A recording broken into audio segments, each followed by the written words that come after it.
did have some total rust through areas on that 9-gauge decking. We have a state bridge inspection. Every bridge is inspected within a 2-year period throughout the whole state of Colorado, along with El Paso County. They found more corrugations that had rusted, and it was just time to have both these bridges done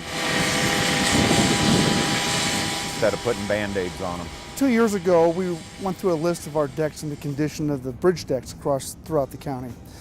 One of the things that we had a concern with is the cost. And we've got a few more out ahead of us. For 2 spans, which is 2 parts of the bridge, it was almost $200,000, the contract. A couple of large structures out on Peyton Highway. I've got a 4-span structure out on Ellicott Highway.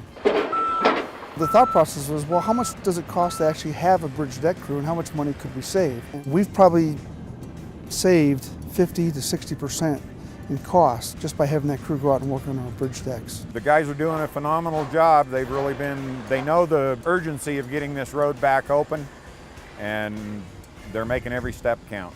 What they thought would take a month, they've done in 2 weeks. I'm hoping this one by middle of next week. The one up there, I'm hoping to have open possibly a week after that. And the crew is that efficient. They have learned that process so well that when they get in there, they just attack it, fix it, make sure it's secure, and then move on to the next one. You show up and start removing asphalt, and it's a chore.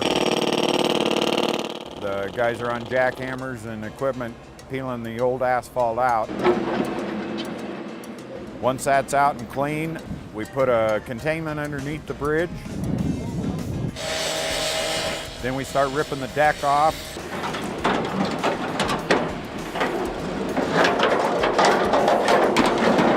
The original decking that was put on this structure was 9-gauge, and it just had a basically red primer paint on it. And we would, after it was installed, they would use an automotive-based paint on it, which didn't last. Rust would get underneath it, just like on a car. You know, we put down a lot of salt sand in the wintertime, and that's what deteriorates these structures if you can't keep that iron sealed up. The salt and water gets in there. Once the deck is off, the guys jump on it as they are doing right now and grind and wire wheel all the tops of the stringers to make them perfectly flat again. That allows us to prime and paint the top of that, and then we'll lay the new 7-gauge galvanized decking down. 17.5! Stand on money! We should get a lot more life out of these with all the new galvanized product. The guys will weld all the decking down, and then the paving company, they were here day before yesterday, did their pre-measuring and stuff for this bridge. They'll come the day that I'm ready for them. We'll have everything spotless, clean on the bridge.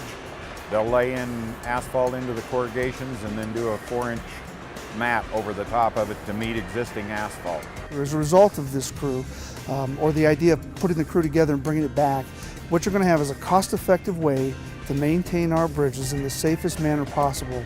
And it stays within our budgetary constraints. The bottom line is our traffic system has to be safe. The citizens trust us and rely on us to make it safe. And we're going to, with this bridge deck crew, that's just one part of the entire road system out there in the county. It's a very key part, and they've done a phenomenal job. And we should be able to get at least 50 years out of this deck.